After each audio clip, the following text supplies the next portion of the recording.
Hello বন্ধুরা, আমি মনি। আপনাদের সকলকে স্বাগত আমার চ্যানেল বং হেসেলে। ডিমের তরকারির সেই একই স্টাইল তো করে করে হাঁপিয়ে গেছেন। এবার না হয় আমার ভিডিওটি দেখে নতুন পদ্ধতিতে ডিমের কারি করে বাড়ির সবাইকে চমকে দিন। চলুন তবে দেখে নেওয়া যায় কী কী প্রয়োজন। এখানে আমি ডিম নিয়েছি 3টে, সাথে নিয়েছি আলু ডুমো ডুমো করে কাটা, আর এখানে নিয়েছি পেঁয়াজ যেটা খুব ঝিরিঝিরি করে কাটা, আর এক ভাগেও পেঁয়াজ নিয়েছি যেটা কিনা একটু মোটা করে কাটা। সাথে আছে লঙ্কা, টমেটো কুচি, হাফ চামচ আদা বাটা, হাফ চামচ রসুন বাটা, 1 চামচ লঙ্কা বাটা। এরপরেই আমরা গুঁড়ো মশলার দিকে চলে যাব। এখানে নিয়েছি সামান্য কিছুটা চিনি, শুকনো লঙ্কার গুঁড়ো, হলুদ গুঁড়ো, এখানে নিয়েছি আমি জায়ফল, জয়িত্রী আর গোলমরিচের গুঁড়ো, আর এখানে নিয়েছি জিরে ধনে গুঁড়ো, নুন, আর এখানে নিয়েছি 2 চামচ ফ্যাটানো টক দই।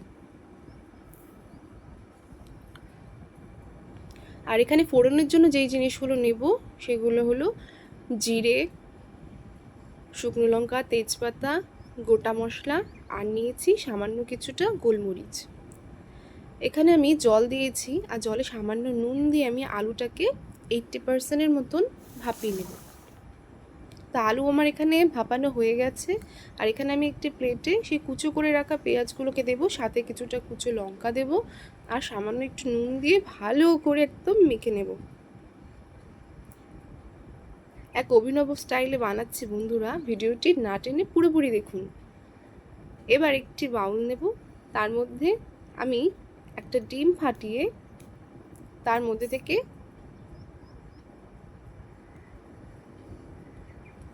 কুসুমটাকে আলাদা করে নেব।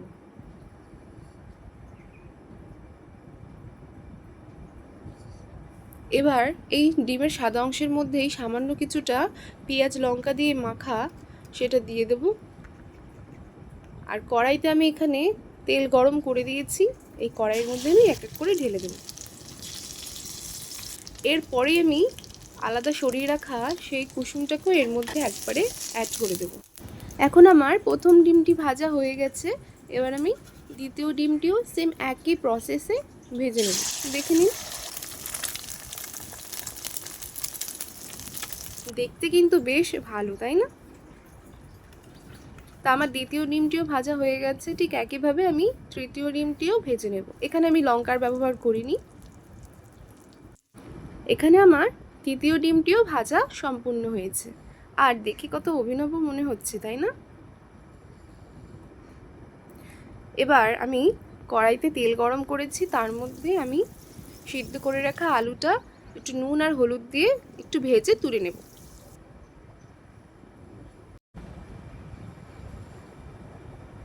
আমার আলুটা ভাজা হয়ে গেছে, এবার আমি তুলে দেবো। আর আলুটাকে কিন্তু আমি খুবই হালকাভাবে ভেজেছি, একদম ডিপ করে ভাজিনি। এবার ওই তেলের মধ্যে আমি ফোড়নগুলো দিয়ে দেব। তো ফোড়নটা আমার যখন একটু সাবধান হবেন, একটু ফেটে যায়, গায়ে লাগতে পারে। তো ফোড়নটা যখন আমার ভাজা হয়ে এসেছে, তখন আমি মোটা করে কাটা পেঁয়াজটাও এর মধ্যে ভালো করে দিয়ে একটু নেড়ে চেড়ে ভেজে নেব।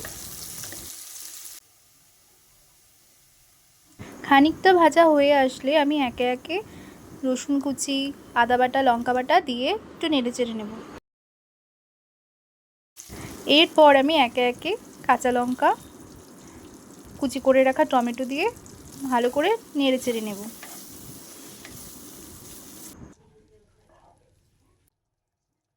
একে একে আমি গুঁড়ো মশলাটাও এর মধ্যে দিয়ে দেবো, দিয়ে এবার ভালো করে কষিয়ে নেব।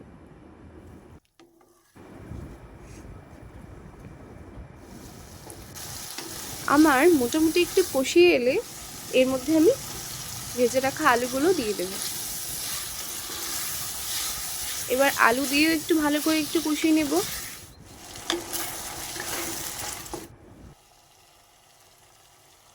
গ্যাসের আঁচটাকে কম করে আমি ফ্যাটানো টক দইটা দিয়ে দেবো। এখানে একটু মাথায় রাখতে হবে, হাই ফ্লেমে টক দইটা দিলে পরে টক দইটা নষ্ট হয়ে যেতে পারে। তো টক দইটা দেওয়ার পর আমি ভালো করে নেড়ে চেড়ে নিয়েছি।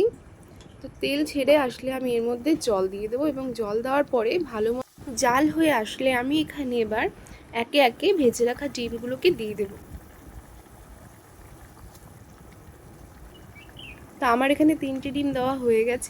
আমি খুব বেশি নাড়াচাড়া করব না, আলতো হাতে একটু হালকা নেড়ে নেব। কিছুক্ষণ ফুটে যাওয়ার পরে ডিমগুলোকে একটু করে উল্টে দেব।